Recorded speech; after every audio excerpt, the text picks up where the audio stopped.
Hello friends and my dear student, welcome to my channel.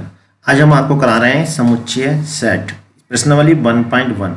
इस प्रश्नावली को करने के लिए इसकी जितनी भी डेफिनेशन है, परिभाषाएं हैं, वो बहुत अच्छे से क्लियर होनी चाहिए, तभी इसकी प्रश्नावली को करने में मज़ा आएगा। ये जो चैप्टर है बहुत ही इंटरेस्टिंग मज़ेदार चैप्टर है, अगर इसकी डेफिनेशन आपको अच्छे से क्लियर हो। तो यहाँ मैं इसकी जो डेफिनेशन है बहुत ही मज़ेदार तरीके से, बहुत ही सिंपल तरीके से बताने वाला हूँ, जिससे इसकी एक्सरसाइज को करने में आपको मज़ा आएगा। और एक बात और बता दें, अगर इसकी डेफिनेशन आपको क्लियर नहीं है तो सबसे ज़्यादा बोरियत और बेकार चैप्टर यही है। तो यहाँ मैं इसकी डेफिनेशन बताने से पहले कुछ बातें बताऊँगा, कॉमन बातें बताऊँगा जो आपके लिए जानना बहुत ज़रूरी है। किसी भी चैप्टर को पढ़ने से पहले हमें ये मालूम होना चाहिए कि जो चैप्टर हमने पढ़ने जा रहे हैं उसकी जनक कौन है, यानी उसकी उत्पत्ति किसने की थी और किस लिए इसकी उत्पत्ति की थी। तो यहाँ हम बता दें, समुच्चय के जो जनक हैं, इनकी जो उत्पत्ति की थी वो जर्मन गणितज्ञ है जॉर्ज कैंटर। इन्होंने जो है समुच्चय की उत्पत्ति की थी और कहाँ के हैं? जर्मन गणितज्ञ, ठीक है, जॉर्ज कैंटर। और इनका जो जन्म था वो 1845 में हुआ था और जो मृत्यु हुई थी वो 1918 में हुई थी। अब देखिए कैसे इनके दिमाग में ये आया। तो एक बार ये त्रिकोणमितीय श्रेणियाँ, ये चैप्टर आगे है, अभी आपकी क्लास में नहीं है, तो आगे वाली क्लासों में मिलेगा आपको देखने को। त्रिकोणमितीय श्रेणी को सरल कर रहे थे और जब वो उसको सरल कर रहे थे तो उसके जो आंसर हैं वो काफ़ी लंबे लंबे आंसर आते थे, तो उन्हें लिखने में इनको प्रॉब्लम सी महसूस हुई। तो इसी प्रॉब्लम को सॉल्व करने के लिए, यानी उनके आंसर को शॉर्ट में लिखने के लिए, इनके दिमाग में एक आइडिया आया कि कुछ ऐसा करा जाए कि इसके आंसर को हम शॉर्ट में लिख सकें। तो इसी से प्रेरणा लेके इन्होंने जो है समुच्चय की उत्पत्ति की थी। एक बात और देखिए, यहाँ जो है 1845 में इनका जन्म हुआ और 1918 में ये इनकी मृत्यु हो गई। तो इससे ये पता चला है कि समुच्चय ज़्यादा पुराना नहीं है, जबकि गणित में 1845 से पहले बहुत कुछ हो चुका था। तो समुच्चय बहुत बाद में आया, गणित की उत्पत्ति होने के बाद। ये भी हमें यहाँ पर एक जानकारी मिल रही है। अब इसका यही बता दें कि इसका उपयोग कहाँ पर है। तो बता दें आपको, इसका जो उपयोग है संबंध और एवं फलन, यानी कि अभी इससे जस्ट अगला वाला चैप्टर है, उसको करने के लिए इसे हमें बहुत अच्छे से समझना पड़ेगा, तभी वो अगला चैप्टर हमें समझ में आएगा। साथ में ज्योमेट्री में भी इसका उपयोग होता है, ठीक। और अनुक्रम यानी श्रेणी, ये भी आपकी क्लास में चैप्टर है, इसे भी करने के लिए हमें जो है इसकी ज़रूरत पड़ती है। और प्रायिकता सबसे लास्ट वाला चैप्टर है, उसे भी समझने के लिए हमें जो है समुच्चय यानी सेट की आवश्यकता पड़ती है। तो इसका जो उपयोग है, एक तो संबंध एवं फलन, यानी इससे जस्ट अगले वाले चैप्टर में एक ज्यामिति है, ठीक है। तो ज्यामिति तो आपके कोर्स में नहीं है, वो पहले थी, लेकिन अनुक्रम श्रेणी आपके हैं, तो श्रेणी और प्रायिकता, इसमें भी इसके उपयोग की जरूरत पड़ेगी, इसकी जरूरत पड़ेगी। तो इसलिए इस चैप्टर को बहुत अच्छे से करने की हमें जरूरत है। समुच्चय को समझने के लिए पहले हमें ये देखिए वर्ड लिखा ऊपर, संग्रह कलेक्शन। तो इसे हमें समझना बहुत जरूरी है कि संग्रह कलेक्शन क्या होता है। तो पहले जो दैनिक जीवन है उसमें हम बता दें, जैसे कि टीम होती है, खिलाड़ी होते हैं, जब वो एक साथ इकट्ठे हो जाते हैं तो हम उससे कहते हैं कि ये संग्रह हो गया। जैसे कि आजकल लॉकडाउन चल रहा है और लॉकडाउन में अभी अभी आपने देखा होगा कि मुंबई में बांद्रा स्टेशन पर बहुत सारे लोग इकट्ठे हो गए, जैसे कि ये सेकंड फिगर में आपको दिख रहा है, इस टाइप से इकट्ठे हो गए। तो यानी कि ये क्या हो गया, उनका संग्रह हो गया। या ऐसे भी कह सकते हैं, जैसे ताश की गड्डी होती है, अगर हम उसके पत्ते, बहुत सारे पत्ते एक साथ रखें तो वो भी क्या कहलाता है, संग्रह कहलाता है। इसी तरह से गणित में भी कुछ संग्रह होता है। जैसे ये देखिए, गणित में संग्रह कैसा होता है, जैसे 10 से विषम प्राकृतिक संख्याएं, तो 10 से कम विषम प्राकृतिक संख्याएं कौन सी होती हैं, वो है 1, 3, 5, 7, 9। तो हम इसे कहेंगे कि 10 से कम विषम प्राकृतिक संख्याओं का संग्रह। तो ये गणित में संग्रह होता है। भारत की नदियाँ, अब जैसे भारत में नदियाँ होती, गंगा नदी, यमुना नदी, सरस्वती, तो इस तरह से बहुत सारी नदियाँ हैं, तो उन्हें हम क्या कहेंगे कि नदियों का संग्रह। इसी प्रकार से अंग्रेजी वर्णमाला में जैसे स्वर होते हैं AEIO, तो इन्हें हम क्या कहेंगे, अंग्रेजी वर्णमाला में स्वर का संग्रह, ठीक है। और इसी प्रकार से जो ज्यामिति होती है, तो ज्यामिति में क्या होता है, त्रिभुज, चतुर्भुज, और त्रिभुज भी कई प्रकार के होते हैं, समबाहु त्रिभुज, विषमबाहु त्रिभुज, समकोण त्रिभुज, ठीक है, समद्विबाहु त्रिभुज। तो इन सब का जो क्या कहलाएगा, ज्योमेट्री में संग्रह कहलाएगा। तो अब यहीं से जो है हमें समुच्चय की परिभाषा निकलती है। देखिए, समुच्चय को अच्छे से समझने के लिए इसमें एक वर्ड है सुपरिभाषित संग्रह। तो ये हमें समझना बहुत जरूरी है, क्योंकि जब तक ये क्लियर नहीं होगा तो आपको समुच्चय सेट समझ में नहीं आ सकता। तो सुपरिभाषित संग्रह से क्या मतलब होता है, जैसे 10 से कम विषम प्राकृतिक संख्याएं। देखिए 10 से कम विषम प्राकृतिक संख्याएं जो होती हैं वो 1, 3, 5, 9 होती हैं। यानी कि जो गुण इसमें है, जो मैं कह रहा हूँ, वही दूसरा व्यक्ति भी यही बात कहे, हम पूछें किसी से कि भी 10 से कम विषम प्राकृतिक संख्याएं कौन सी हैं, तो आपका जवाब क्या होगा कि 1, 3, 5, 7 सॉरी। इसी प्रकार हम फिर दूसरे से पूछें कि भी 10 से कम विषम प्राकृतिक संख्याएं क्या हैं, तो इसमें प्रत्येक व्यक्ति का एक ही जवाब होगा। और ये जो गुण 10 से कम प्राकृतिक संख्याओं में वो किसी और संख्या में नहीं होना चाहिए। यानी जो गुण इसमें है इन संख्याओं में, वो गुण अगर किसी और में नहीं है तो इस प्रकार की संख्याओं को हम सुपरिभाषित संख्याएं कहते हैं या सुपरिभाषित संग्रह कहते हैं। जैसे एक उदाहरण है भारत की नदियां। अब मैं कहूं कि जी भारत की नदियों में जो है वो नील नदी है, और हम जानते हैं कि जो नील नदी है वो भारत की नदियों में नहीं आती है, तो इसका मतलब ये जो संग्रह होगा वो सुपरिभाषित संग्रह नहीं होगा। असुपरिभाषित संग्रह कब होगा? जब हम कहें कि भारत की नदियां कौन सी, गंगा, यमुना, जमुना और ये सरस्वती, इस तरह हम कहते हैं, तो इसका मतलब ये जो संग्रह है वो सुपरिभाषित संग्रह है, क्योंकि ये जो नदियां भारत में है, ठीक है, और ये सारी नदियां बाहर नहीं है, भारत में सारी नदियां हैं। तो इसलिए वो चीज़ जो हम कह रहे हैं वो आंसर प्रत्येक व्यक्ति से, यानी 10 लोगों से पूछा जाए तो 10 का एक ही जवाब आता है, तो वो जो संग्रह होता है वो सुपरिभाषित संग्रह होता है। इसी तरह से हम देखिए इससे ही समझ सकते हैं अंग्रेजी वर्णमाला में स्वर। अब देखिए हम कहें अंग्रेजी वर्णमाला में स्वर का संग्रह बताइए, तो अंग्रेजी वर्णमाला में जो स्वर का संग्रह है वो क्या है? AEIOU। इसके अलावा कुछ और नहीं हो सकता, ठीक है।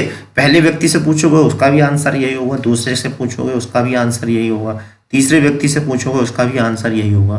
तो कहने का मतलब ये है कि जो गुण इनमें है वो गुण अगर किसी और में ना हो, ये वाला गुण किसी और में ना हो, तो इस तरह के संग्रह को हम जो है सुपरिभाषित संग्रह कहते हैं, ठीक है। अब जैसे मैं कहता हूँ, कहूँ आपसे कि भाई अंग्रेजी वर्णमाला में स्वर का संग्रह, जैसे मैंने ये लिख दिया ABCD। अब देखिए भाई अंग्रेजी वर्णमाला में स्वर का हमने कह दिया, अब स्वर तो इसमें सारे हैं ही नहीं, तो इसका मतलब ये जो संग्रह होगा वो सुपरिभाषित संग्रह नहीं होगा। तो सुपरिभाषित संग्रह में जो होना चाहिए वो गुण होना चाहिए जो इसमें कह रहा है, और वो गुण इसके अलावा किसी और में ना होना चाहिए, ठीक है। तो ये बात आपको समझ में आ गई होगी। अब देखिए अगर इतनी बात समझ में आ गई है तो आपको डेफिनेशन बिल्कुल क्लियर होने जा रही है। तो अब देखिए आपने सुपरिभाषित शब्द से परिचित हो गए, तो आप समुच्चय की डेफिनेशन क्या है? वस्तुओं के सुपरिभाषित संग्रह को समुच्चय कहते हैं। यानी कि जो वस्तुएं हों और उन सुपरिभाषित संग्रह, अगर वो संग्रह सुपरिभाषित है तो उसे ही हम समुच्चय कहते हैं। अब जैसे कि जैसा कि मैंने अभी भी आपको बताया था, 10 से कम विषम प्राकृतिक संख्याएं कौन सी हैं? 1, 3, 5, 7, और ये कैसी हैं? सुपरिभाषित है। इसलिए ये जो संग्रह है वो क्या है? समुच्चय है, ठीक है। ऐसी भारत की नदियां, तो भारत की जो नदियां हैं वो बिल्कुल फिक्स है, ऐसा नहीं है कि कम हो जाए या ज़्यादा हो जाए, जो है वही रहेंगी, ठीक है। तो इसलिए भारत की नदियां भी क्या है? एक समुच्चय है, क्योंकि ये सुपरिभाषित है। इसी तरह से अंग्रेजी वर्णमाला में जो स्वर हैं वो यही होते हैं, इसके अलावा कुछ और नहीं होते, यानी ये भी जो है क्या है? सुपरिभाषित है। तो इसका मतलब ये भी क्या है? समुच्चय है। तो क्या डेफिनेशन हुई? वस्तुओं के सुपरिभाषित संग्रह को ही हम क्या कहते हैं? समुच्चय। तो उसमें सुपरिभाषित होना अति आवश्यक है, ठीक। अब इसी में देखिए और समुच्चय का संकेतन, सेट नोटेशन। अब देखिए इसको डिनोट कैसे करते हैं। तो जो समुच्चय होता है उसको हम कैपिटल अक्षरों से डिनोट करते हैं। कैपिटल अक्षर मतलब ABC या कैपिटल X, कैपिटल Y और Z, ठीक है। समुच्चय को हम किसे डिनोट करते हैं? जो अंग्रेजी वर्णमाला में जो कैपिटल अक्षर होते हैं उनसे हम डिनोट इसको करते हैं। और इसी में देखिए कुछ और भी हैं, जैसे कि ये आप देखिए कैपिटल N है, ये सभी कैपिटल अक्षर है, तो इन्हें भी हम क्या है? कैपिटल अक्षरों से हम समुच्चय को डिनोट करते हैं। तो इसके बारे में हम पता भी होना चाहिए, आगे हम जनरल इसको पढ़ेंगे। जैसे प्राकृतिक संख्या को हम कैपिटल N से डिनोट करते हैं, पूर्णांकों के समुच्चय को हम Z से, और परिमेय संख्याओं के समुच्चय को हम Q से डिनोट करेंगे, और वास्तविक संख्याओं के समुच्चय को R से, धन पूर्णांकों को Z पॉजिटिव से, धन परिमेय संख्याओं के समुच्चय को हम Q पॉजिटिव से, और धन वास्तविक संख्याओं के समुच्चय को हम R पॉजिटिव से प्रतिशत करते हैं, ठीक है। जैसे कि हमने अभी बताया था कि जो समुच्चय होता है उनको हम कैपिटल अक्षरों से प्रतिशत करते हैं। तो ये कुछ मैथ के फिक्स हैं, ये आपको पता होने चाहिए, तो इसलिए इसको बिल्कुल मेमोराइज कर लीजिए, ठीक है, इनका यूज होगा।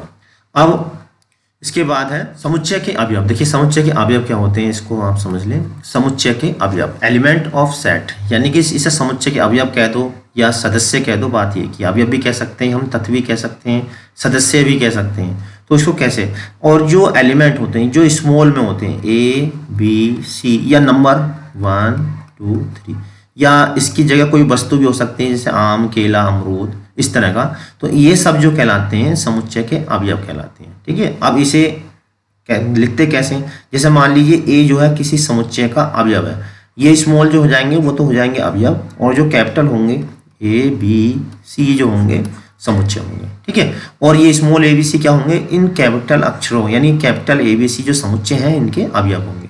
और इसको लिखने का तरीका ये है, जैसे मान लीजिए हम कहें जो A है वो समुच्चय A का अवयव है, तो इसे ऐसे लिखा जाएगा, A इसे बोलते हैं बिलोंग टू कैपिटल A, यानी कि A जो है वो समुच्चय A का अवयव है, या A जो है समुच्चय A का तत्व है, या A जो है समुच्चय A का सदस्य है। ठीक है, और इसे हम जो अक्षर होता है इसको हम बोलते हैं एप्सिलॉन। क्या बोलते हैं इसको, एप्सिलॉन, ये ग्रीक अक्षर है एप्सिलॉन। ठीक है, इसको हम एप्सिलॉन बोलते हैं। और पढ़ते कैसे हैं, A बिलोंग्स टू A, यानी कि हिंदी में कैसे पढ़ेंगे, A जो है समुच्चय A का अवयव है। अब हम यहाँ कहें कि जो जैसे B समुच्चय B का अवयव है तो कैसे लिखेंगे हम, B बिलोंग्स टू B। इसी प्रकार कहें कि जो C है वो समुच्चय C का अवयव है तो क्या लिखेंगे, C बिलोंग्स टू C। अब यहाँ ये भी कह सकते हैं कि जो B है वो B समुच्चय B का अवयव नहीं है, तो हम इसे कैसे लिखेंगे, देखिए B अगर अवयव नहीं है तो यहाँ पर ये काट देंगे ऐसे, और पढ़ेंगे कैसे इसको कि अवयव B समुच्चय B का अवयव नहीं है, यानी B does not belong to B। English में लिखना चाहें तो कैसे लिखेंगे, B does not belong to B। ठीक है, इसको इंग्लिश में यहाँ पढ़ सकते हैं, या ऐसे कह सकते हैं B जो है समुच्चय B का, स्मॉल b समुच्चय कैपिटल B का अवयव नहीं है। और इंग्लिश में कैसे पढ़ेंगे, V does not belong to B। ठीक है, V does not belong to B। और इसको कैसे पढ़ेंगे, A belong to A, A belong to A। ठीक है, A बिलोंग टू A, इसको ऐसा पढ़ेंगे। ठीक है, इसको और लिख देते हैं, belong A belong to A, और इसको क्या पढ़ेंगे हम, B बिलोंग टू B, और इसको B does not belong to B। अब देखिए और हम इसमें दिखाते हैं। अब देखिए ये जो भाग है बहुत ही ज़्यादा समझने वाला, क्योंकि इसी से सारे क्वेश्चन होने वाले हैं।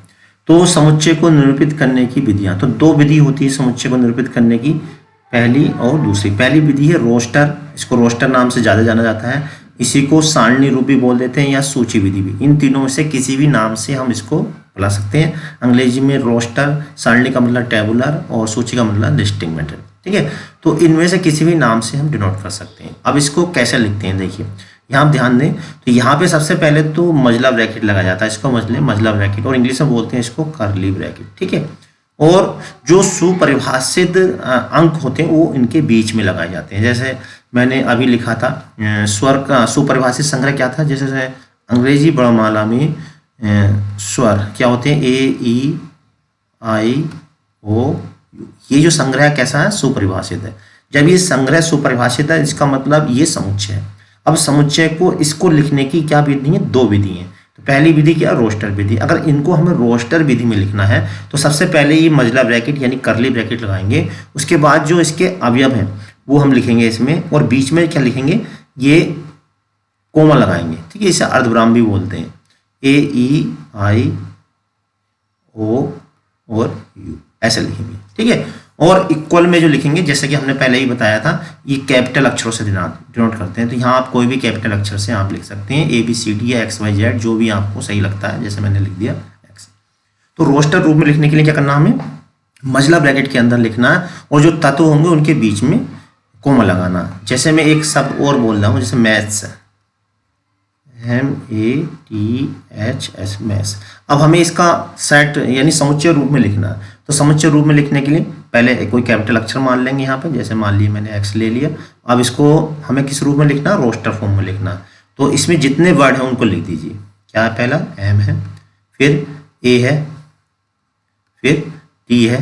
कोई इसमें देखिए एक बात और बता दें, इसमें कोई भी वर्ड रिपीट नहीं होना चाहिए। ठीक है, और इसका ऑर्डर मैटर नहीं करता, इनको आप आगे पीछे भी लिख सकते हैं, लेकिन कोई रिपीट नहीं होना चाहिए। यानी कि हम इसको यूँ भी लिख सकते हैं, जैसे ए को पहले लिख दें और एम को बाद में लिख दें, ठीक है। ऐसे ही टी एच है, जैसे एस पहले लिख दिया मैंने और एच को बाद में लिख दिया, तो कोई फर्क नहीं पड़ता। यानी कि ये वाला सेट और ये वाला सेट सेम है, ठीक। एक काम की बात हो रहा है, अगर हम किसी एलिमेंट को रिपीट कर दें यानी 2 बार लिख दें, तब भी उसकी जो काउंटिंग है वो एक ही बार मानी जाएगी। जैसे मैं अगर यहाँ पे ये भी लिखता हूँ इसके स्थान पे, जैसे मैंने लिख दिया ए एम टी, और आपसे कहा जाए बताइए इसमें कितने अवयव हैं, तो आप यहाँ पे जो गिनोगे, जैसे रिपीट हो रहा है तो काउंटिंग उसकी एक ही बार होगी, यानी कि 1 2 3 4 5 अवयव, ठीक है। तो पहली बात तो हमें काउंट रिपीट करना नहीं है, अगर रिपीट हो गया है तो गिनती एक बार होगी, ठीक है। उसका ऑर्डर का कोई मतलब नहीं होता, अगर ये ऑर्डर चेंज हो जाता है तब भी हम इसको एक ही बात रहेगी,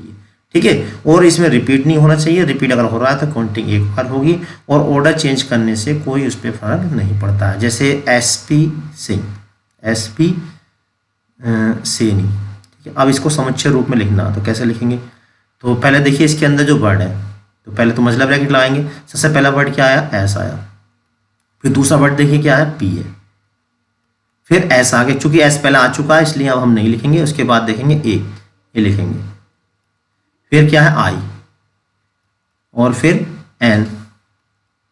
अब देखिए दोबारा फिर आई आ गया, क्योंकि जो अक्षर रिपीट होते हैं उनको केवल हम एक ही बार लिखते हैं। यानी कि समुच्चय में जो एलिमेंट होते हैं, तत्व होते हैं, सदस्य होते हैं, उनको रिपीट नहीं करते हैं। अगर आपने रिपीट कर दिया है, काउंटिंग एक ही बार मानी जाएगी। अब हम कहें कि एसपी सैनी के जो समुच्चय है उसमें कितने अवयव हैं, तो आप कहेंगे कि 1 2 3 4 5 अवयव है। मैथ्स में कितने अवयव हैं, तो आप कहेंगे इसमें भी 5 है, ठीक है।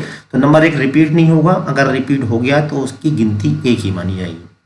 और उसका अगर हम ऑर्डर बदल दें यानी आगे पीछे कर दें तो समुच्चय में कोई फर्क नहीं पड़ता, इसका ये भी यही है, ये भी ऐसी, ठीक है। और इसे डिनोट कैसे करते हैं, मजला ब्रैकेट से, यानी करली ब्रैकेट के अंदर जो एलिमेंट लिखेंगे कोमल आकर लिखते हैं। अब देखिए ये जो दूसरी विधि है, इसको जरा ध्यान से समझने वाली विधि है, वो है गुण या समुच्चय निर्माण विधि। गुण या समुच्चय निर्माण विधि क्या होती है, तरह इसको देखें तो इसमें क्या होता है, मजला ब्रैकेट जैसे यहाँ लगा है, यहाँ भी मजला ब्रैकेट लगता है, ठीक है। और यहाँ पर जो लिखा जाता है वो एक्स लिखा जाएगा, एक्स के स्थान पे आप वाई जेड यू कोई भी अक्षर ले सकते हैं। फिर यहाँ पे देखिए जैसा कि इसके नाम से क्लियर है, गुण, यानी इस एक्स के गुण को यहाँ पे लिखना। जैसे मैं इसी को लिख रहा हूँ, ऊपर हमने जो लिखा था ये AEIO, यानी कि ये क्या है, अंग्रेजी वर्णमाला का स्वर। तो यहाँ पे एक्स के गुण को लिख देते हैं, तो इसी को मैं लिखना चाह रहा हूँ। तो यहाँ लिखेंगे, देखिए एक्स अंग्रेजी वर्णमाला, एक्स अंग्रेजी वर्णमाला का स्वर है, ठीक है। क्या है, एक्स अंग्रेजी वर्णमाला का स्वर है। तो यहाँ पर जरा देखेंगे, जब भी गुण या समुच्चय निर्माण विधि में लिखना होता है तो पहले हम एक्स लिखेंगे यहाँ पे, और ये चिन्ह सच डैट बोलते हैं या इसको बोलते हैं हम कोलन, ठीक है। क्या बोलते हैं हम इसको, ये जो 2 पॉइंट बने या तो सच डैट बोल दो या कोलन, कोलन क्या बोलेंगे इसको, कोलन, ठीक है। तो ये जो 2 पॉइंट है सच डैट या कोलन।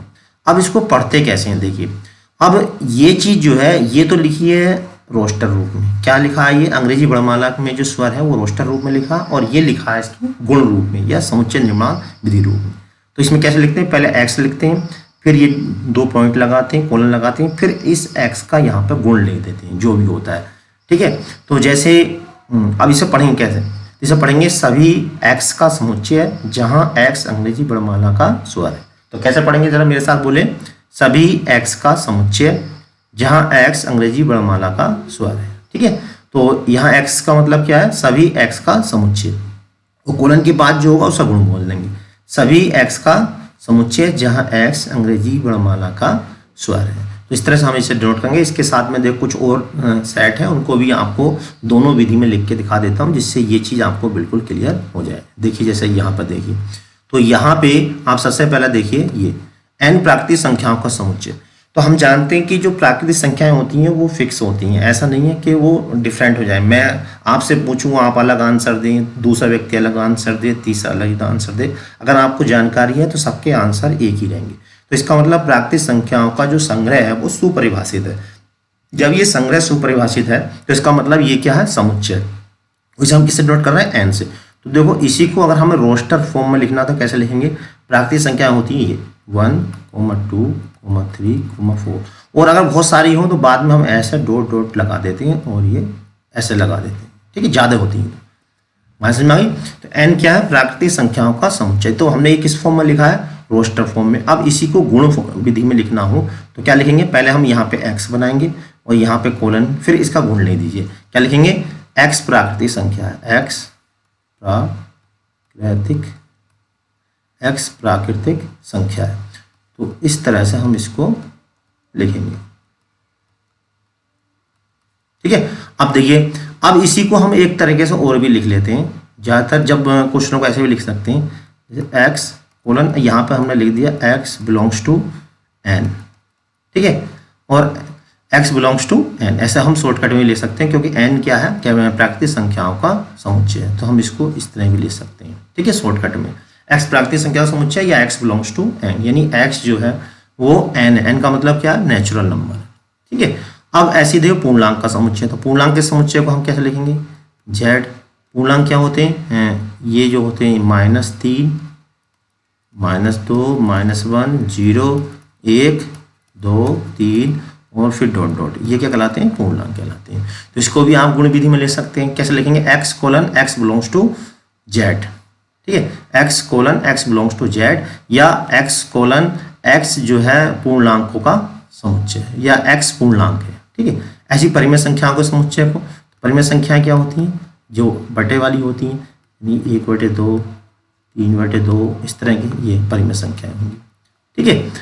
आर क्या, वास्तविक संख्याओं का समुच्चय। तो वास्तविक संख्याएं कैसी होती हैं, परिमेय, अपरिमेय और पूर्णांक। परिमेय का मतलब हो गया क्यू, ठीक है। अपरिमेय का इसमें नहीं दे रखा है परिमेय, तो यहाँ परिमेय, अपरिमेय और पूर्णांक। पूर्णांक हमें दे रखा है, पूर्णांक क्या है, जेड, और अपरिमेय का इसमें नहीं दिया, इसलिए हम यहाँ लिखेंगे। वैसे आप अपने हिसाब से नोट कर सकते हैं, लेकिन जो इसमें है हम उन्हीं की चर्चा कर रहे हैं। तो परिमेय, अपरिमेय और पूर्णांक संख्याओं के समुच्चय को हम वास्तविक संख्याएं कहते हैं, ठीक है। तो अब इसमें क्या आ जाता है, कहने का मतलब यह है कि बटे वाली संख्या भी आ जाएगी, ठीक है, जेड का मतलब माइनस वाली भी आ जाएगी ऐसे, और अपरिमेय का मतलब अंडर रूट के अंदर वाली भी आ जाएंगी। तो ये सब जो कहलाती हैं, क्या कहलाती हैं, अपरिमेय संख्याएं, वास्तविक संख्याएं, ठीक है। अब जेड धन पूर्णांकों का समुच्चय। धन पूर्णांक यानी जो प्राकृतिक संख्याएं हैं, इन्हीं में अगर हम प्लस का निशान लगा दें तो वो धन पूर्णांक संख्याएं कहलाती हैं। तो जेड क्या हो जाएगा, जेड पॉजिटिव हो जाएगा, बस +1, +2, +3, इस तरह से, ठीक है। बिल्कुल ऐसे क्यों धन परिमेय संख्याओं का, तो परिमेय यानी बटे वाली जो संख्या, उनके पीछे प्लस का निशान लग जाएगा। आर धन वास्तविक संख्याओं का, जो हमने यह वास्तविक संख्या लिखी है, इन सब के पीछे प्लस लगा देंगे, ठीक है। तो इस तरह से हम जो है सुपरिभाषित वस्तुओं के संग्रह को दो प्रकार से लिख सकते हैं। एक तो विधि है, जैसा कि मैं एक बार और आपको दिखा देता हूँ। एक क्या है विधि, रोस्टर या सारणी या सूची विधि। दूसरी है गुण या समुच्चय निर्माण विधि, ठीक है। अब इसकी हम एक्सरसाइज जो करते हैं, एक्सरसाइज बहुत ही आसान है, बिल्कुल आपको समझ में। देखिए प्रश्नावली 1.1, इसका देखिए क्या, निम्नलिखित में से कौन से समुच्चय हैं। तो पहले हमें बताना है कि कौन से समुच्चय हैं। तो जैसा कि हमने अभी आपको बता दिया है, आपको क्लियर हो गया होगा। तो समुच्चय वो होंगे जिनका संग्रह क्या हो, सुपरिभाषित हो। अगर संग्रह सुपरिभाषित है तो वो समुच्चय होंगे, अन्यथा समुच्चय नहीं होंगे। और सुपरिभाषित का मतलब ये है कि जो भी बात पूछी जा रही है वो अगर 1 या 2 या 10 लोगों से पूछी जाए, वो एक ही रहनी चाहिए, चेंज नहीं होनी चाहिए, ठीक है। उसमें जो गुण है वो किसी और में नहीं होना चाहिए। अगर ऐसा है तो वो समुच्चय होगा, अदरवाइज वो समुच्चय नहीं होगा। जैसे कि सबसे पहला क्वेश्चन है, अब देखिए क्या है, जेड अक्षर से प्रारंभ होने वाले वर्ष के सभी महीनों का संग्रह। तो अब आपको पता होना चाहिए कि जेड अक्षर से जो प्रारंभ होते हैं महीने, वो कौन कौन से हैं। तो अगर हम किसी से पूछ लें तो सबका आंसर एक ही होगा कि जेड अक्षर से जो प्रारंभ होगा वो पहला तो जनवरी हो जाएगा, ठीक है, दूसरा जून हो जाएगा, और तीसरा जो है वो क्या हो जाएगा, जुलाई। यानी कि हम जितने लोगों से भी पूछेंगे वो यही बताएंगे। ऐसा नहीं है कि मैं बताऊंगा तो ये अलग होगा, दूसरा बताएगा तो अलग होगा। यानी ये जो गुण है वो किसी और में नहीं मिलेगा, ठीक है। हम कहें कि जेड अक्षर से प्रारंभ होने वाले महीने बताइए, तो यही आंसर रहेगा, चाहे दूसरे से, बच्चे से पूछो, चाहे तीसरे से पूछो, चाहे चौथे से पूछो, यानी कि जो गुण इसमें है वो किसी और में नहीं है। तो आप उत्तर कैसे लिखना देखिए, निम्न में से कौन से समुच्चय है, तो हम क्या कहेंगे कि जो पहला वाला है ये समुच्चय है, अपने उत्तर का औचित्य दीजिए। तो क्या लिखेंगे, चूंकि दिए गए महीनों का संग्रह सुपरिभाषित है अतः यह समुच्चय है। क्या लिखना है इसका आंसर, चूंकि दिए गए महीनों का संग्रह सुपरिभाषित है अतः यह समुच्चय है। तो मैं एक लिख देता हूं, उसके बाद बाकी के और मैं ऐसे ही ओरल बता दूंगा। तो देखिए इसका आंसर कैसे लिखना, मैंने यहाँ पे ये लिख दिया है, चूंकि जेड अक्षर, क्या लिखना, चूंकि जेड अक्षर से प्रारंभ होने वाले महीनों का संग्रह जनवरी जून जुलाई सुपरिभाषित है, ठीक है, अतः यह समुच्चय है। तो ये वाली लाइन आपको लिखनी है। और अगर ये समुच्चय नहीं होता तो लिखते जेड अक्षर से प्रारंभ होने वाले महीनों का संग्रह ये सुपरिभाषित नहीं है अतः यह समुच्चय नहीं है, ठीक है। तो इस प्रकार से हमें सभी प्रश्नों के आंसर यहाँ पर लिखने हैं। अगर आपने अभी तक बिल्कुल अच्छे से समझ लिया है तो क्वेश्चन करने में आपको कोई भी प्रॉब्लम नहीं आने वाली। अब देखिए जो सेकंड क्वेश्चन क्या है, भारत के 10 सबसे अधिक प्रभावशाली लेखकों का संग्रह। अभी देखिए इस क्वेश्चन को मैं एक दूसरे तरीके से बता दूं, अगर मैं आपसे पूछूं आपको जो है हिंदी मूवी के सबसे 10 फेवरेट हीरोइन कौन सी है, तो हो सकता है कि आपका आंसर अलग हो जाए और वही क्वेश्चन मैं किसी दूसरे व्यक्ति से पूछूं उसका आंसर अलग होगा, क्योंकि भारत की सबसे 10 सुंदर हीरोइन जो होंगी वो सबके हिसाब से अलग अलग हैं। कोई रेखा को पसंद करता है, कोई श्रीदेवी को पसंद करता है और कोई किसी को कैटरीना कैफ को पसंद करता है, तो सबकी अलग अलग हो सकती हैं। तो ये जो संग्रह है भारत के 10 सबसे प्रभावशाली लेखक का जो संग्रह है वो सुपरिभाषित नहीं है अतः यह समुच्चय नहीं है। इसी तरह से क्या, विश्व के सर्वश्रेष्ठ 11 बल्लेबाज। अब देखिए विश्व के सर्वश्रेष्ठ 11 बल्लेबाज, अब सर्वश्रेष्ठ बल्लेबाज में हो सकता है कि मैं तो जो है धोनी को पसंद करता हूँ, वो सर्वश्रेष्ठ बल्लेबाज मानता हूँ, दूसरा जो कह रहा मैं तो सहवाग को मानता हूँ या सचिन तेंदुलकर को मानता हूँ, तो सबका अलग अलग तरीका हो सकता है, ठीक है। तो विश्व के सर्वश्रेष्ठ 11 बल्लेबाज बिल्कुल सेम वैसा ही है, क्योंकि इसका आंसर जो है सबका अलग अलग हो सकता है। आप आंसर अलग दे सकते हैं, दूसरा अलग दे सकता है, तीसरा अलग दे सकता है, तो सबका तरीका अलग अलग हो सकता है। इसलिए विश्व के सर्वश्रेष्ठ 11 बल्लेबाज का जो संग्रह है वो समुच्चय नहीं है। अब देखिए चौथा, आपकी कक्षा में सभी बालकों का संग्रह। तो आप जिस कक्षा में पढ़ते हैं तो चाहे पहले बच्चे से पूछोगे आपकी क्लास में कितने बच्चे हैं तो कहेंगे, जैसे मान लीजिए 30 है तो 30 बच्चे कहेंगे, दूसरे से बच्चे से कहोगे वो भी 30 कहेगा अगर 30 ही हैं, चौथे से कहोगे तो वो भी यही कहेगा। और अगर नाम पूछते हैं कि भाई आपके जो क्लास में बच्चे हैं उनके क्या क्या नाम है, ठीक है, अगर उन्हें याद है तो वो बिल्कुल सही बताएंगे, लेकिन ऐसा नहीं कहेंगे किसी दूसरी क्लास के बच्चे का नाम ले लें। तो ये कैसा है, ये जो कक्षा के सभी बालकों का जो संग्रह है वो सुपरिभाषित है अतः यह समुच्चय है। इसी प्रकार से दूसरा है 100 से कम सभी प्राकृतिक संख्याओं का संग्रह। अब देखिए 100 से कम जो प्राकृतिक संख्याएं होती हैं वो क्या होंगी, 1 से लेकर स्टार्ट होंगे 2 3 और लास्ट में कितनी हो जाएंगी, 100 से कम कर रहा है यानी 99 तक। तो 100 से कम सभी प्राकृतिक संख्याएं, तो ये 1 2 3 और अप टू कहाँ तक 99, कितनी बार निकाल लो यही आंसर आने वाला, चेंज नहीं होने वाला। चाहे कितने लोगों से पूछ लो तो यही आंसर रहेगा किसी भी व्यक्ति से, यानी पर्सन टू पर्सन आंसर क्या रहेगा, सेम रहेगा। अगर person to person answer same रहता है तो उसे हम कहते हैं सुपरिभाषित। तो यहाँ पे क्या है, 100 से कम सभी प्राकृतिक संख्याओं का जो संग्रह है वो सुपरिभाषित है अतः यह समुच्चय है। तो ये भी समुच्चय हो गया। और कौन सा हो गया, एक पहला समुच्चय हो गया और एक आपकी कक्षा में सभी बालकों का संग्रह, ये समुच्चय हो गया, ठीक है। ये समुच्चय नहीं है, ये भी समुच्चय नहीं है, ये दोनों नहीं है, ठीक है। अब आगे देखते हैं लेखक प्रेमचंद द्वारा लिखित उपन्यास का संग्रह। अब देखिए प्रेमचंद ने जो उपन्यास लिखे हैं वो तो फिक्स होंगे, ऐसा है नहीं कि किसी और के उपन्यास को ये अपने उसमें लिख देंगे, तो बिल्कुल सही होंगे। तो इसमें क्या लिखेंगे, लेखक प्रेमचंद द्वारा लिखित उपन्यास के जो संग्रह है वो सुपरिभाषित है अतः यह एक समुच्चय है। सभी सम पूर्णांकों का समुच्चय। देखिए सम जो पूर्णांक होंगे, चाहे पहले बच्चे से पूछो चाहे दूसरे से पूछो, किसी से भी पूछ लो वो आंसर यही बताएगा, ठीक है। तो सभी सम पूर्णांकों का समुच्चय चेंज नहीं होने वाला, चाहे किसी से भी पूछिए, यानी पर्सन टू पर्सन अगर हम पूछें तो यही आंसर आने वाला है। और ये जो गुण इसमें है वो किसी दूसरे में नहीं होगा, अतः सम पूर्णांक संख्याओं का जो संग्रह है वो एक समुच्चय है। इस अध्याय में आने वाले प्रश्न का संग्रह। अब देखिए इस अध्याय में जो प्रश्न है वो बिल्कुल फिक्स है। इसी प्रश्न वाली में आप जैसे मान लीजिए इसी क्वेश्चन में देख लीजिए, इस क्वेश्चन में 9 प्रश्न है, हम किसी से पूछ ले कितने क्वेश्चन है इस प्रश्न वाली में, तो वही बताएंगे गिनती करके जितने होंगे। तो सबका आंसर एक ही रहेगा। तो हम क्या लिखेंगे, इस अध्याय में आने वाले प्रश्न का जो संग्रह है वो सुपरिभाषित है, अतः यह समुच्चय। अब देखिए, विश्व का सबसे अधिक खतरनाक जानवरों का संग्रह। अभी विश्व के सबसे अधिक खतरनाक आप सबके हिसाब से अलग हो सकता है। कोई कह रहा है कि भालू सबसे खतरनाक होता है, कोई कह रहा शेर सबसे खतरनाक होता है, सबकी अपनी अपनी। कोई कह रहा हाथी सबसे ज़्यादा खतरनाक होता है, कोई कह रहा डायनासोर सबसे ज़्यादा खतरनाक होता है। तो सबका जो है आंसर अलग हो सकता है। कोई किसी को ज़्यादा खतरनाक मानता है, कोई किसी को मानता है, कोई कहता है कि चींटी सबसे ज़्यादा खतरनाक है, वो हाथी को भी गिरा देगी। तो ये जो है सबके जो आंसर होंगे वो सबसे अलग अलग होंगे, ठीक है। तो एक आंसर नहीं होंगे, क्योंकि विश्व के सबसे खतरनाक जानवरों का जो संग्रह है वो सुपरिभाषित नहीं है, अतः ये समुच्चय नहीं है। तो मैं समझता हूँ ये क्वेश्चन आपको बहुत अच्छे से समझ में आ गया होगा। अगर नहीं आया तो एक बार फिर दोबारा शुरू से वीडियो को देखिए, फिर ये दोबारा करिए, फिर समझ में आ जाएगा। जब तक डेफिनेशन क्लियर नहीं होंगी क्वेश्चन समझ में नहीं आने वाले, ठीक है। तो डेफिनेशन मैंने बहुत अच्छे से आपको बता रखी है, तो आप डेफिनेशन करिए, क्वेश्चन बड़े आराम से होने लगेंगे। अब देखिए नेक्स्ट क्वेश्चन आ गया ये। इसमें क्या कह रहा है, देखिए क्वेश्चन क्या, मान लीजिए ए हमें दे रखा रिक्त स्थान में उपयुक्त ये, इसे क्या बोलते हैं हम, अभी हमने बताया था एप्सिलॉन, एप्सिलॉन, ठीक है, एप्सिलॉन।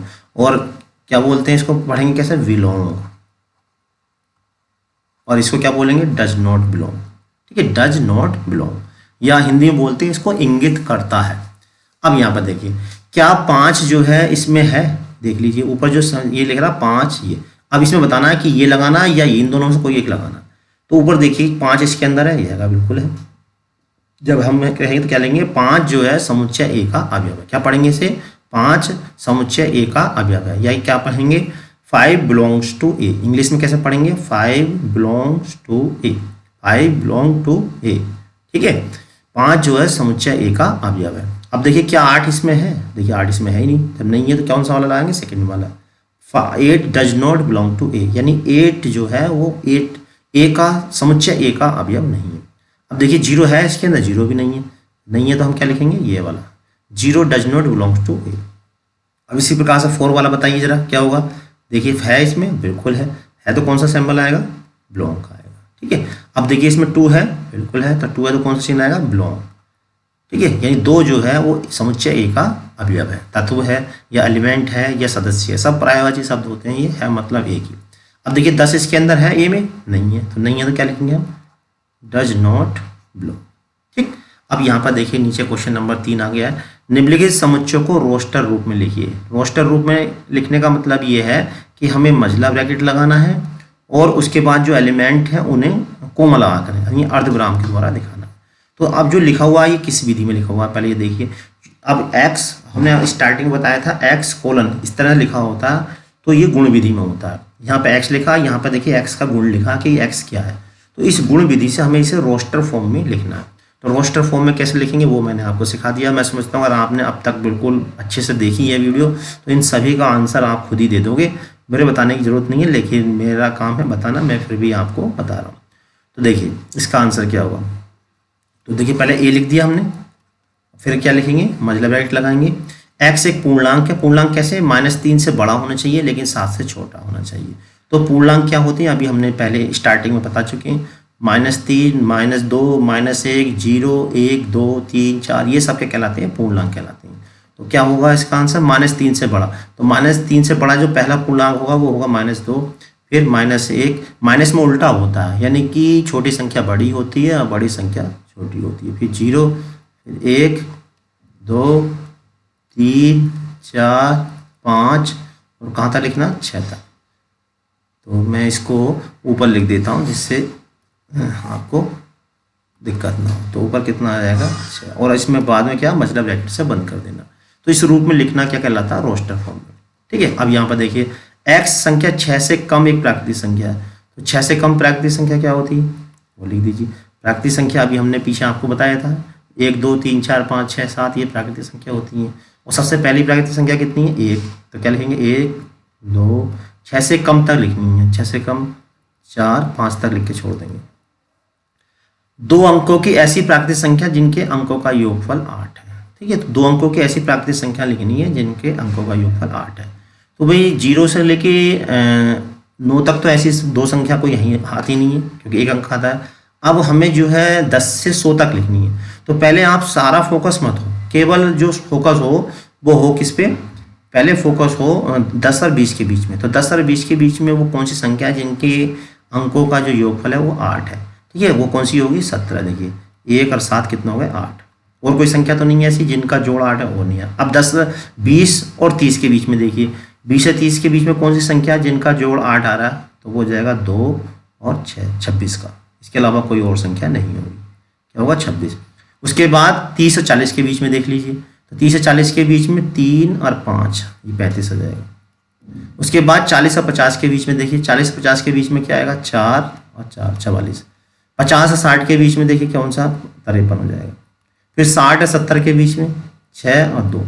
70 और 80 के बीच में कौन सा होगा 7 और 1, ठीक है। 80 और 90 के बीच में, 80 और 90 के बीच में 80 होगा, 8 और 0 जोड़ोगे 8 ही आएगा। अब उसके आगे कुछ संख्या नहीं होगी। तो क्या आंसर हुआ इसका 17, 26, 35, 44, 53, 62, 71, 71 है ये, ठीक है। 71, 80 और ये मजला ब्रैकेट बंद कर दिया, ठीक है। अब क्या लिखा डी, x एक अभाज्य संख्या है जो संख्या 60 की भाजक है। तो x एक क्या अभाज्य संख्या था। अभाज्य संख्या किसे कहते हैं, जिसके केवल 2 गुणनखंड होते हैं उसे हम अभाज्य संख्या कहते हैं, यानी कि जिसके कारण टुकड़े करें वो केवल 2 आए। या इसकी एक डेफिनेशन और भी है, वे संख्या जो स्वयं के अलावा किसी और से ना कटे, वन को छोड़कर, स्वयं के अलावा किसी और से ना कटे, वन को छोड़कर, उन्हें हम अभाज्य संख्या कहते हैं। तो वे 60 की कौन कौन सी संख्या है जो 60, एक ऐसी अभाज्य संख्या जो संख्या 60 की भाजक है, यानी 60 को काटनी चाहिए। तो 60 को कौन कौन सी संख्या काटेगी जरा बताओ। तो ये आ जाएगा डी। अब देखिए हम मजला ब्रैकेट लगा दिया। सबसे पहले कौन सी संख्या है, देखिए सबसे पहली जो अभाज्य संख्या वो 2 60 को काट रहा है, बिल्कुल काट रहा है। उसके बाद 3 भी काट रहा है इसको। उसके बाद है 5 काट रहा है, 5 भी काटेगा 60 को। उसके बाद होती है 7 इसको नहीं काटेगा। फिर आएगी इसमें 7, 8 नहीं है, 9 नहीं है, 11 इसको नहीं काटेगा। और उसके बाद 13 भी नहीं काटेगा इसको। 13 के बाद आएगा 13 नहीं काटेगा। फिर आएगी 14, 15, 16, 17 भी नहीं काटेगा। फिर 18, 19 नहीं काटेगा। और फिर इसके बाद हम 20 तक देखते हैं, बचती है। तो अब इसके बाद कोई और संख्या नहीं है जो इसको हमें काट रही हो। तो देखिए इसका जो आंसर हो गया वो क्या हो गया 2, 3, 5। क्या हो गया इसका आंसर 2, 3 और 5, ठीक है। इसको हम ऐसे लिखते हैं। उसके बाद देखिए क्वेश्चन नंबर ई है, ट्रिग्नोमेट्री के शब्द के अक्षरों का समुच्चय। तो ट्रिग्नोमेट्री जितने भी शब्द हैं आप उनको लिख दीजिए। तो ट्रिग्नोमेट्री में देखिए सबसे पहला जो शब्द है वो आया हुआ है टी। उसके बाद दूसरा क्या है आर, कोमल आकर लिख दीजिए बस ऐसे ही। फिर क्या है आई है, आई आ गया। उसके बाद आई के बाद जी आ गया, जी के बाद फिर ओ आ गया। बस इस बात का ध्यान रखना, रिपीट नहीं करना है। ओ के बाद क्या आ गया एन आ गया। तो इस तरह से हम सबको लिख देना है। एन के बाद क्या फिर ओ पहले ही आ चुका है, नहीं लिखेंगे। एम आ गया, ठीक है। एम के बाद क्या आएगा ई आ गया, कोई रिपीट नहीं करना है, ये ध्यान रखना है। और टी देखिए पहले आ चुका है। आर ये भी आ चुका है, बाई नहीं आया, ये आ गया। देखिए ट्रिग्नोमेट्री का समुच्चय। वेक्टर शब्द के सभी अक्षरों का समुच्चय, लीजिए ये भी लिख देते हैं। क्या होगा बताइए जरा। पहले तो मजला ब्रैकेट लगाया, उसके बाद पहला अक्षर लिखा बी, फिर कोमल लगाया, फिर आया ई, उसके बाद फिर टी, और उसके बाद टी देखिए 2 बार आया लेकिन लिखा एक ही बार जाएगा। ई, ये पहले आ चुका है तो यहाँ से हटा दो। और फिर क्या आएगा आर। तो इसका समुच्चय क्या हो गया बी ई टी आर। तो इसमें रिपीट नहीं होते हैं, अगर रिपीट करोगे तो काउंटिंग एक बार होगी। उसके बाद ऑर्डर आप कुछ भी ले सकते हो, ठीक है, आगे पीछे कर सकते हो, ये छूट होती है। अब देखते हैं क्वेश्चन। देखिए क्वेश्चन नंबर 4 स्क्रीन पे है। क्वेश्चन नंबर 4 क्या, निम्नलिखित समुच्चय को समुच्चय निर्माण रूप में लिखिए। तो अब इसे समुच्चय निर्माण का मतलब गुण विधि में लिखना, ठीक है।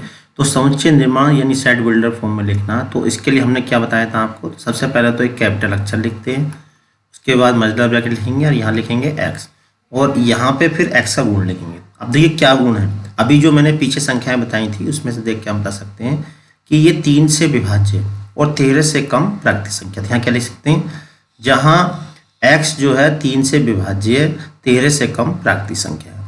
लेकिन हम इतना लंबा ना लिख के इसको शॉर्ट में ऐसे लिख सकते हैं x = 3n, ठीक है। और यहाँ लिखेंगे जहाँ जब भी नंबर दे रखे हो तो इस रूप में लिखना है, जहाँ n belongs to capital N। और n क्या है यहाँ पर नेचुरल नंबर है, ठीक है। n की जगह देखिए 1 रखेंगे तो पहला जाएगा, n की जगह 2 रखेंगे तो 3 दूनी 6 दूसरा जाएगा, n की जगह 3 रखेंगे तो तीसरा जाएगा, n की जगह 4 रखेंगे तो चौथा, 5 रखेंगे तो 3 पंजे 15 आ रहा, 15 तो इसमें है नहीं, तो इसे हमें ये भी करना पड़ेगा कि जो n है वो लेस देन इक्वल टू कितना 5 है, लेकिन ग्रेटर देन इक्वल टू कितना 1 है। ये बात हमें लिखनी पड़ेगी यहाँ पे, ठीक है। तो इसका आंसर हो गया ये वाला ए का। तो इसको हम ऐसे भी लिख सकते थे, क्या लिख सकते थे, x कोलन x जो है 13 से कम 3 से विभाज्य प्राकृतिक संख्या, ऐसे भी लिख सकते थे, लेकिन ये लंबा हो जाएगा, इस तरह लिखना ज़्यादा सही है। इसी प्रकार देखिए जो दूसरा है, इसको हम मान लीजिए बी कह देते हैं, तो दूसरा वाले का आंसर देखिए क्या होगा, ये सेकंड क्या होगा, पहले तो x लिखेंगे और फिर सगुणक, यानी सभी x का समुच्चय जहाँ x इक्वल टू 3n और n बिलोंग्स टू n और 1 n जो है वो 5 से छोटा लेकिन 1 से बड़ा है। अब इसी तरह से इसको क्या लिखेंगे, देखिए 2, हम यहाँ देख रहे हैं 2 की पावर 1 है, फिर 2 का स्क्वायर करोगे तो ये आएगा, 2 का क्यूब करोगे तो ये आएगा, तो हम लिखेंगे यहाँ पे x इज इक्वल टू 2 की पावर n, और यहाँ लिखेंगे जहाँ देखिए जहाँ n बिलोंग्स टू क्या कैपिटल n है, लेकिन n कितना है, क्योंकि 5 रखने पर 32 आ रहा है, देखिए 2 की पावर 5 कितना होता है 32 होता है, तो अब 6 भी हो सकता है, तो इसलिए यहाँ पे इसे बोल्ड कर देंगे, क्या कर देंगे कि जो n है वो क्या है, ग्रेटर देन इक्वल टू तो 1 है, लेकिन लेस देन इक्वल टू कितना है 5 है, तो इस बात का यहाँ ध्यान रखेंगे। यहाँ पर 3 चौक ये कितना लिखा था मैं 4 था, यहाँ पर इसे सही कर देता हूँ, यहाँ पे 4 आएगा, कितना आएगा यहाँ पे 4, क्योंकि 4 रखोगे 4 थी 12 तक है, 5 रखोगे तो 15 हो जाएगा, ठीक है। तो यहाँ पे n क्या है 1 के बराबर या उससे बड़ा लेकिन 4 से छोटा, यहाँ 5 तक है। इसी तरह से देखिए अब तीसरा वाला पार्ट है, तीसरे वाले पार्ट का क्या आंसर होगा ज़रा बताएं, मुझे लगता है अब आप बताने लगोगे इसका आंसर x, ठीक। आप देखिए यहाँ पे लिखिए 5 25 125, यानी ये भी बिल्कुल 5 की पावर n लिख देंगे, x colon x is equal to क्या लिखेंगे 5 की पावर n। देखो n की जब 1 रखोगे तो पहला नंबर मिलेगा, 2 रखेंगे तो दूसरा मिल जाएगा 25, 3 रखेंगे तो 5 की पावर 3 होता है 125, 4 रखेंगे तो 625, ठीक है। और फिर वही लाइन लिखनी है जहाँ ये गुण विधि कहलाती है, n बिलोंग्स टू क्या है नेचुरल नंबर है, और कैसा नेचुरल नंबर है, यहाँ पर देखिए 4 तक है, तो 1 से तो बड़ा होगा n की वैल्यू, लेकिन किसके बराबर ये छोटी होगी, वो 4 के बराबर, क्योंकि 4 रखने पे ही 625 आ जा रहा है, उसके बाद 5 रखोगे तो आगे आएगा, ठीक। अब उसके बाद देखिए यहाँ पे चौथा पार्ट, चौथा क्या है, इसे डी मान लीजिए, पहले यहाँ लिखना x कोलन, अब इसका गुण लिख दिए 2 4 6, तो यहाँ पर हम ये भी लिख सकते हैं सम प्राकृतिक संख्याएं, जहाँ x सम प्राकृतिक संख्या, क्या लिख सकते हैं x सम प्राकृतिक संख्या, लेकिन हम चूंकि शॉर्ट में लिख रहे हैं तो शॉर्ट में ही लिखते हैं, इसे लिखेंगे x इज इक्वल टू 2 4 6 यानी कि 2n, n की जगह 1 रखोगे तो पहला नंबर मिलेगा, 2 रखोगे तो दूसरा मिल जाएगा, देखिए 2 दूनी 4, 3 रखेंगे तो तीसरा मिल जाएगा, इसी तरह से डॉट डॉट का मतलब इसी प्रकार से आगे भी। अब यहाँ फिर वही लाइन लिखनी है जहाँ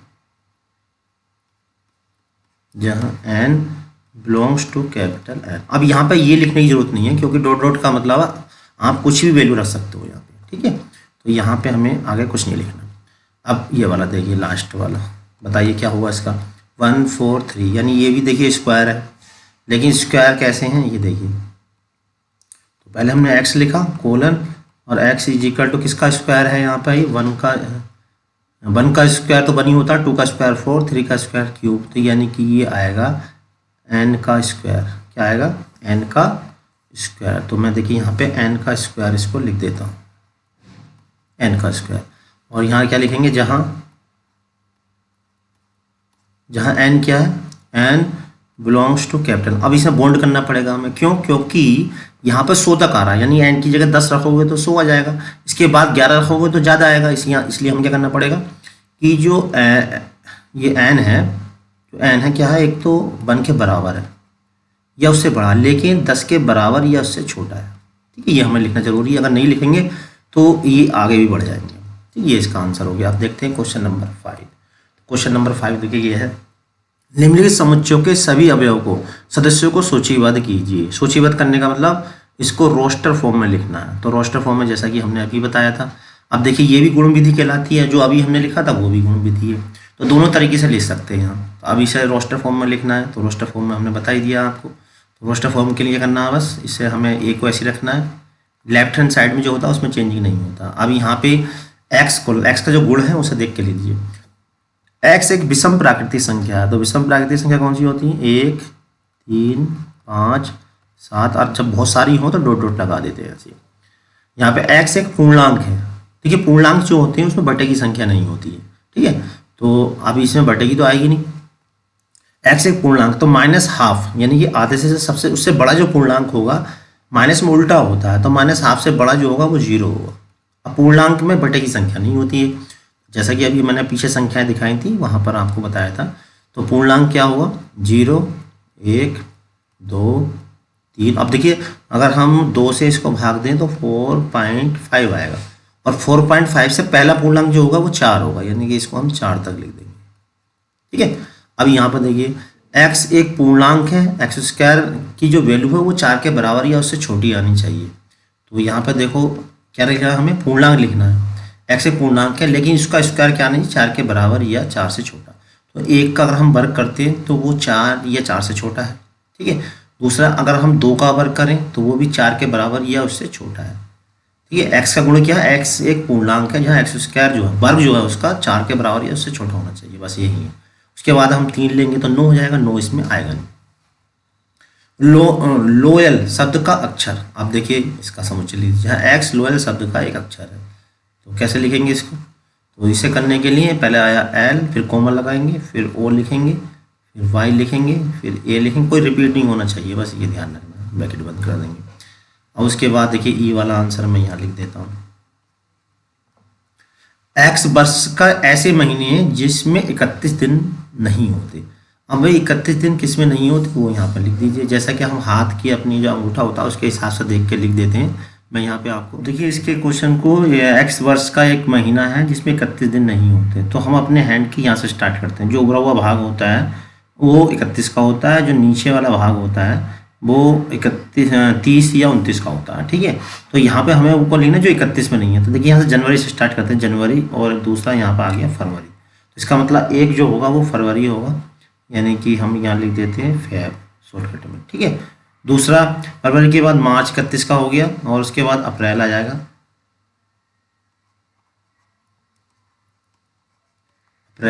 अप्रैल के बाद देखिए यहाँ पे आ गया जनवरी, फरवरी, मार्च, अप्रैल, फिर मई 31 का आ गया, मई के बाद जून आएगा, और उसके बाद देखिए फिर जुलाई 31 की हो गई, अगस्त भी 31 का हो गया, उसके बाद देखिए फिर नीचे सितंबर, और उसके बाद फिर ये अगस्त अक्टूबर हो गया, फिर आएगा नवंबर, और उसके बाद देखिए दिसंबर, फिर जो है 31 का हो गया। अब उसके बाद रिपीट होना चालू हो जाएगा, ठीक है। तो हम इस तरह से हम करते हैं, तो ये तरीका इसका है। तो जो ऊपरा हुआ भाग होता है वो 31 का होता है, और जो भाग नीचे होता है डाउन होता है तो वो 30 या 29 का होता है। तो कितने महीने हो गए हमारे पास 31 के, फरवरी, अप्रैल, जून, सितंबर और नवंबर, ठीक है। अब इसी में देखिए इसका 6 पार्ट क्या है। एस अंग्रेजी वर्णमाला में एक व्यंजन है जो के से पहले आता है। तो अंग्रेजी वर्णमाला में जो व्यंजन है जो के से पहले आती है, तो के से पहले क्या आता है, एक तो आता है ए, फिर बी, सी। अब देखिए व्यंजन लिखना, स्वर नहीं लिखना है, तो इसका मतलब ए को नहीं लिखना, हमें यहाँ से ए को छोड़ देना, ठीक है। तो बी से स्टार्ट होगा यहाँ पे, वी सी डी, ई नहीं लिखना है, A C D F, A B C D E F G H, I नहीं लिखना है, जे लिखना है, A B C D F G H I J K से पहले, तो के को भी नहीं लिखना है। तो क्या हो गया हमारे यहाँ पे बी, ये हो गया हमारे B C D comma F comma G comma H comma G comma H comma G, J तक हो गए, ठीक है। अब इसके बाद बस ये हो गया। अब देखते हैं नेक्स्ट क्वेश्चन आपकी स्क्रीन पर ये रहा। बाईं ओर रोस्टर रूप में लिखे थे, दाईं ओर समुच्चय निर्माण रूप में वर्णित समुच्चयों को सही मिलान कीजिए। अब देखिए इसमें क्या करना, हमें मिलान करना।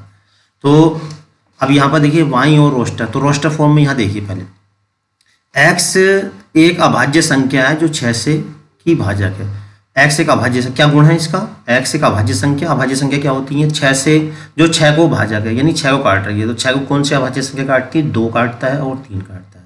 ठीक है, तो ऐसी संख्या जिसके 2 गुणनखंड होते हैं उसे हम अभाज्य संख्या कहते हैं। और 6 को 2 और 3 काट रहे हैं, तो इसका मतलब ये वाला जो मिल जाएगा वो इससे मिल जाएगा। ठीक, उसके बाद देखिए क्या दूसरा वाला, क्या एक्स संख्या 10 से कम एक विषम प्राकृतिक संख्या। तो 10 से कम विषम प्राकृतिक संख्या क्या होती है, एक तो 1 होती है, एक 3 होती है, एक 5, एक 7 और एक 9।